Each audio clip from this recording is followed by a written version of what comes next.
Hello there. Welcome to Just the Discs. I talk about Blu-rays here.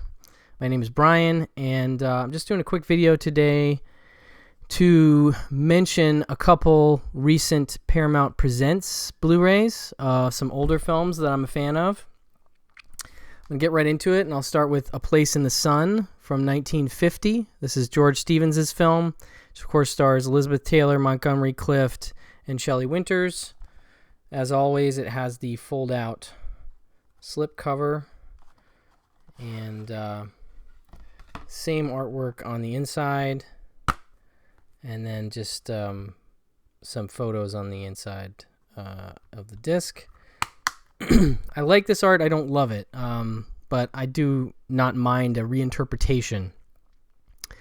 And this one definitely makes sense once you've seen the film. This, of course, based on the novel An American Tragedy by Theodore Dreiser, which in turn was based on an actual incident, an actual murder case taking place, I want to say circa 1906 or somewhere in that area.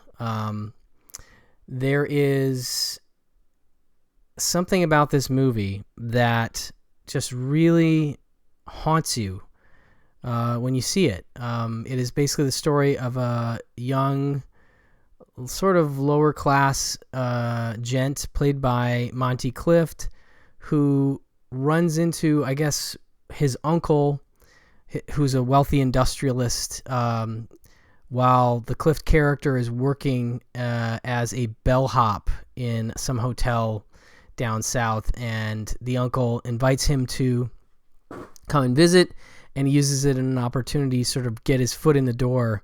He goes and visits and sort of leverages the visit into an entry-level position at his uncle's factory, and he starts to, acclimate himself, but he wants to sort of move up, and he sort of meets this young girl played by Shelley Winters, and they sort of start dating, which is technically against the company policy.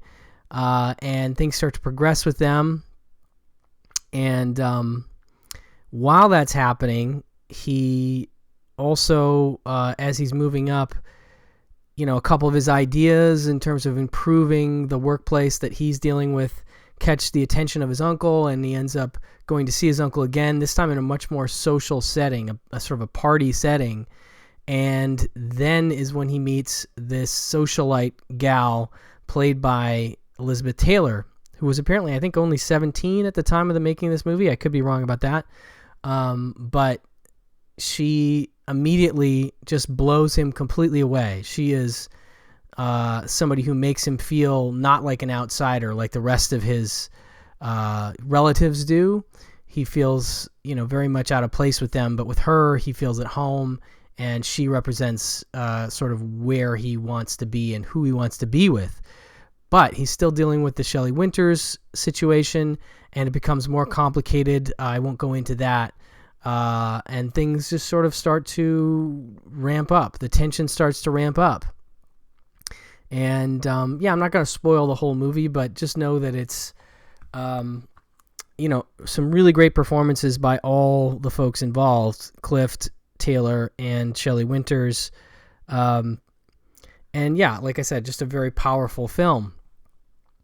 And this Blu-ray, for those of us that picked up the Imprint Films Blu-ray of A Place in the Sun, this one has everything that disc has, plus it gets, one of the things I love about these Paramount Presents discs is it gets filmmaker focus, which is, in this case, Leonard Maltin, and his are my favorite filmmaker focuses, talking about this movie.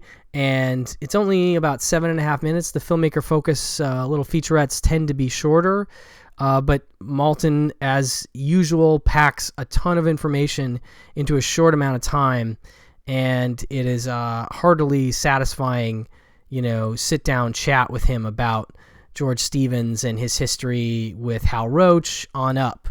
Through, talking about the production, talking about the novel, talking about the actors, talking about Monty Clift and his approach to acting. There's just a lot of stuff in there.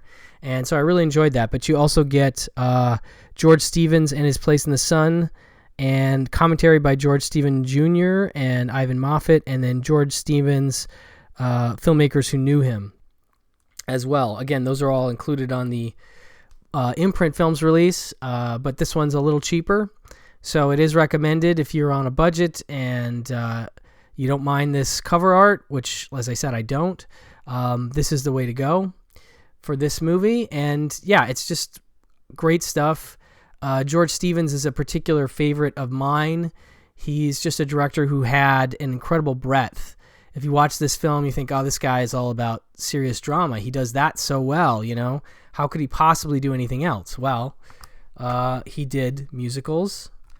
One of the best Fred Astaire and Ginger Rogers musicals, Swing Time, which, of course, as you can see, has a Criterion release. So that is both musical and comedy. And I do find that George Stevens had that ability to do comedy and drama really well. One film I don't have handy is The More the Merrier, which is a film of his that I discovered, I think, only last year for the first time, with Jean Arthur and Joel McCrea. And there's like this housing crisis in Washington. They end up being roommates, and it's a romantic film, and it's one of my favorite romantic films now that I've seen it. So anyway, I'm off topic on Swing Time, but More the Merrier is another great George Stevens movie. This one, The Vivacious Lady with Ginger Rogers again and James Stewart, is another really delightful romantic comedy. Sparkling, if you will, really funny. Charles Coburn is in this one and The More the Merrier, playing very different parts, and he's very funny in both in his own way. And then this one I'm just going to bring up is another one of my favorite George Stevens movies. This is his last film. It is The Only Game in Town, and this one is much more of a drama about two sort of lost souls living in Las Vegas that find each other, and she is a dancer, like an aging dancer. He is a piano player, sort of a bar piano player, that of course is Liz Taylor again and Warren Beatty, and he's a gambler, and that becomes a problem for their relationship, if you will. But it's a really great last film, I think, and I think this is out of print, unfortunately, but just another example of the breadth of George Stevens, who as I said, I really love his stuff. So that is A Place in the Sun. And then next we have Nashville, Robert Altman's film from 1975, one of his masterpieces, one of many masterpieces. This one, of course, depicts the city itself and the music industry and the folks in and around that. It is written by Joan Tewksbury, and it is apparently based on her own sort of journals that she kept when she visited Nashville, and sort of her impressions of the city and the people in it. And there's a lot of non-actors involved, but there's also a huge ensemble cast. Again, I'll show you the flip open there. It's a huge ensemble cast. I think there's like 24 main characters in the film, and that is a pretty epic number to have in a movie like this. So I think that's pretty unique. The cast includes folks like, in alphabetical order, David Arkin, Barbara Baxley, Ned Beatty, Karen Black, Ronnie Blakely, Keith Carradine, Geraldine Chaplin, Robert DeKey, Shelley Duvall, Alan Garfield, Henry Gibson, Scott Glenn, Jeff Goldblum as a great motorcycle riding hippie dude, Barbara Harris, Michael Murphy, Christina Rains, Burt Remsen, Lily Tomlin, Gwen Wells, Keenan Wynn.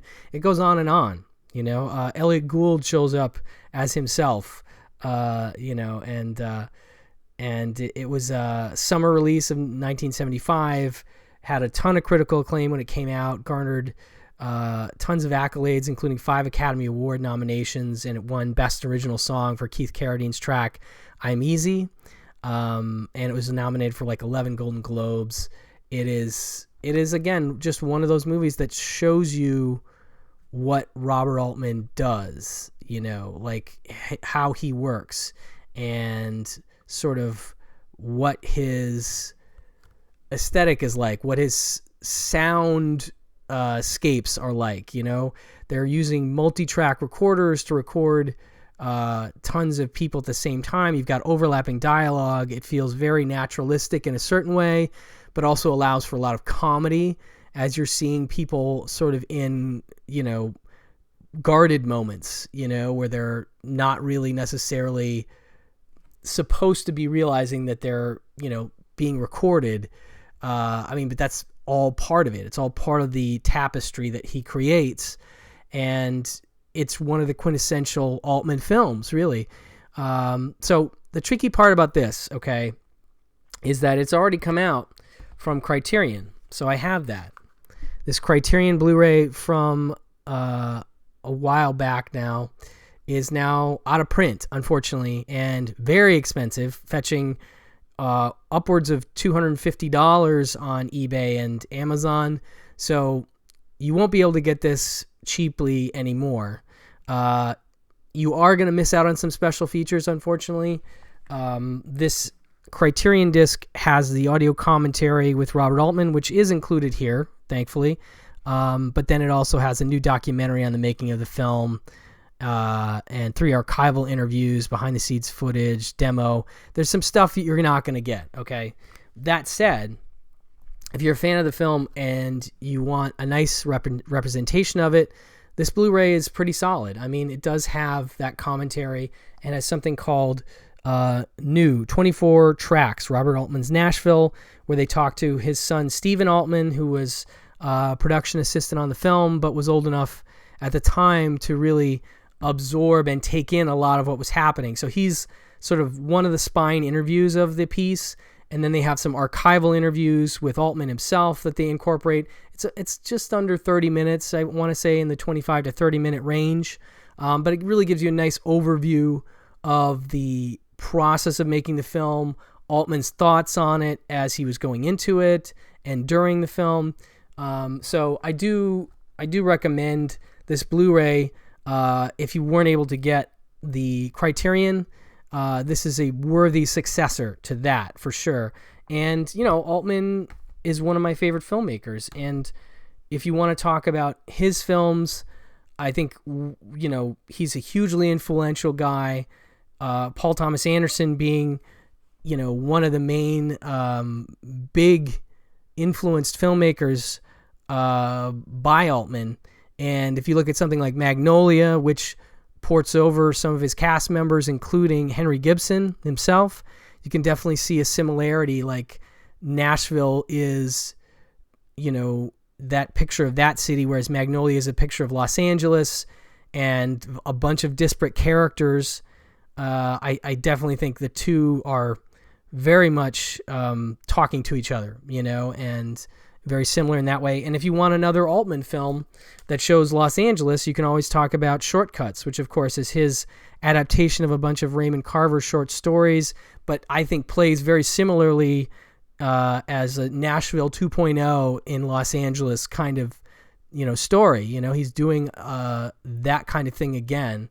And I've always been a fan of this one. So this is another Criterion you can pick up that's an Altman movie, and I recommend it. But that said, these two Paramount Presents Blu-rays, definitely worth your time and worth picking up. Check them out. Thank you for watching, and I will talk to you very soon. Bye-bye.